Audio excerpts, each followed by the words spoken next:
Yeah, you know, I've been, things change. Some of these videos are about a year old, some are 2 years old, some are 10 minutes old, or whatever. I mean, I did some just recently, and we've been, Amina's my quality control expert, and we're using less catalog because of the concept is that, does the PRP have issues with it?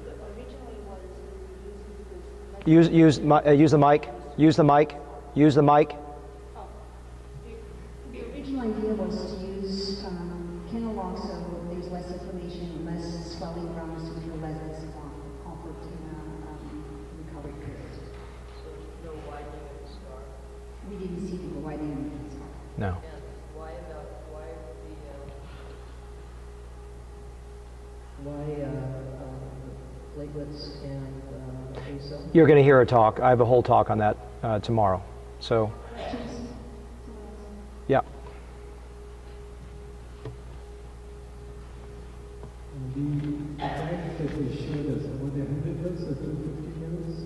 One was like 150, one was, the recipient was 150, the donor was 250? Yeah. 100.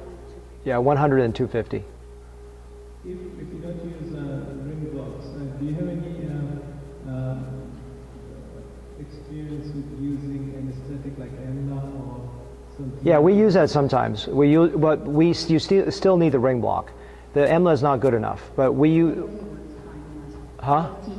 Yeah, BLT, EMLA, LT, any of those combinations, they're nice. If you can let them sit there for a few minutes before the block goes in, it's helpful. Someone with a very low pain threshold, even with buffered lidocaine, if they're under oral sedation, can be too much to handle. Those that have a decent pain threshold, if you're using the vibration device and you're using the buffered and you're going slowly with it, they don't barely feel anything. Everyone's got different levels of threshold. So those are just some pearls, you know, different ways of doing it. Yeah. It's called Blaine Labs, B-L-A-I-N-E, out of California. You can probably Google it. If you have an issue with it, I probably can find it in one of my emails. Or I know Ken Williams has information about it. Yes? That device is fine, but it's very expensive. We just use the device you use for shaving the head. You turn it upside down, put the glove on top. Okay. You use the vibration from that device, which is just as good. Okay. Yeah, but this one comes with a fancy light. It's really nice. It's like 160 bucks, and if you use it 5 billion times, it's going to cost you a penny per time. That's the way I look at it. So, all right, well, let's talk about donor harvesting closure. Let's focus on this part of it. Like the last lecture, I think the best way to be educated is to go through a slide overview and then go through video.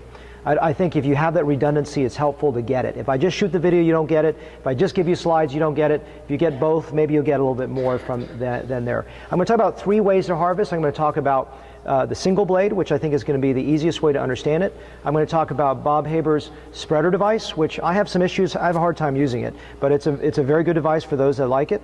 And then there is a multi-blade harvest, which is a little bit more advanced, and there can be issues. I'm going to talk about it in the video. So I just want to show you different ways to do this. But what we're going to talk about in the lab, we're going to talk about in the demonstration, and today principally focused, 80% is just going to be on single blade harvesting. So the first thing, the safe area, you've already heard this from Mike. We don't need to go through in detail with this, but really as part of the lab, we're not going to just learn how to put a blade to the head. We're going to talk about where is a safe area? How are we going to do it? What's elasticity? Is this person safe? All those critical thinking things, you can hear this in a lecture, but until you put your hands on someone's head and do it yourself, you won't get this. Okay? I guarantee you're going to have a vague understanding until you sit down and feel someone's scalp, and that's going to be part of the lab, which is going to be fun. So we shave it down. We like to leave a small little bit of hair just so that we can see where the hair naturally curls, and also gives what Marcelo Pichon talks about, a long hair preview. It gives them an idea that there's some hair there, and also it covers some of the scabbing that's there too as well. So we like to leave a little bit of hair length to it. This is an older slide here where I've integrated it. It just shows the old way we used to just shave it all the way down. And we use an ace bandage below with some folded 4x4 to absorb the blood. And then we have a tape, obviously, that you would peel off when the person's numb at the end. That's holding the tape up. Good point of redundancy from the last talk. We put that ring block in, okay, with or without the regional block before. As I said, I really love using this instrument. It works really well, and I don't make any money off any of these comments. And it's just hooked up to an IV bag, and you just keep on filling. It's really, really nice. Please remember this slide. I want you to drill it into your brain. And this is one of the most important things I show you, is protect neurovascular supply. In addition, when you're doing the donor, it helps spread out and straighten all your hairs. So it limits transection, both to the neurovascular supply and your hair. So I think donor tumescence is critical. I think recipient tumescence is critical. So don't forget tumescence. And this is just a slide just to show you the sequence. We're just going through sequencing. Once we've got that tight by palpation and visualization, we can see it's flat and blanched and there's no curvature where the blade is going to go through. So in other words, that whole expanse where that blade's going to go through is flat. Then we harvest. This is just a single blade. And you're constantly going, this is the key. And hopefully I can show it in this demo. What is transection? Why is transection so bad? And the answer is you lose a lot of hair. In addition to that, you're going to have a bad wound closure. So a lot of people are obsessed with how good is a wound closure. Did I sew it right? If you've got 30% transection and hairs everywhere, you're not going to have good closure. So you want a really clean harvest for those reasons. So you're constantly adjusting it. And this slide is really important. Now don't worry that it's a multi-blade or a single blade, but when I'm harvesting, and I'm going to try to show you this in this live demo, is as I'm putting the blade through, I'm just putting a little bit, I'm looking.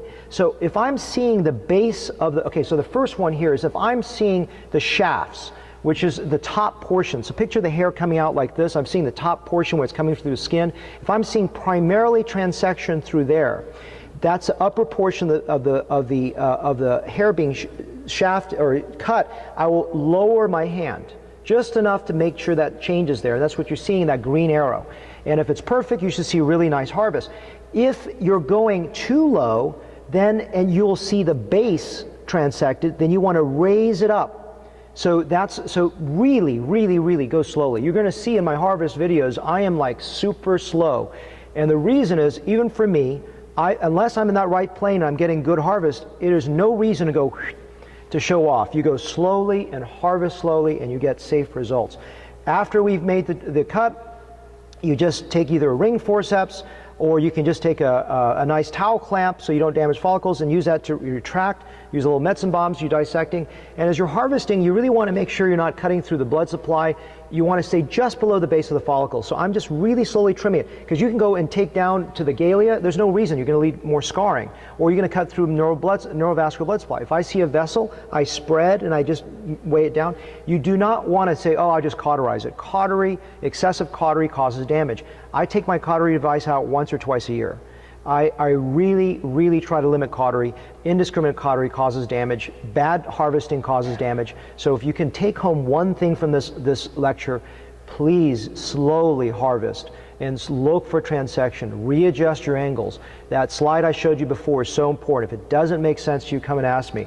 When you're done with the harvest, it should look bloodless. It should look clean. It should have minimal transection, and that's what you're shooting for. It's bleeding and it's exsanguinating down the field. It could be just because you have a patient that's a little bit bloodier, or it could be bad technique. So you really want to be very careful.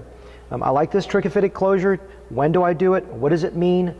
So what I do is I take a little scissors and I just retract with my little forceps, and I just take off about 1 millimeter or 2 off the bottom lip. And what that does is, in the right patient, it allows the scar to grow through, the hairs to grow through the scar, and can minimize the scarring. But this is not a panacea for a transplant. You may have a person under tension. It's going to add 1 or 2 millimeters of tension to your wound. So if you've got a patient under tension, it may worsen it. So you got to really judge that, whether it's worth it. And it's not, as I said, I want to emphasize this, good donor closure begins at the harvest. It doesn't start at this, oh, I got a fancy trichophytic closure, this guy's going to do well. Sometimes the trichophytic closure makes it look worse. So this is the thing that you need to really, don't look at this and go, oh, I've learned a new cool technique, I'm going to do a trichophytic closure. If you've done a crappy harvest, I don't care how good your trichophytic closure is, your wound is going to heal badly, okay? You can't squirt some magic PRP in there and go, okay, I'm going to get a good closure. Good closure begins a good donor harvesting. Very important. Before I close, I spray it down with some saline. I take all the little foreign bodies out. That's really important.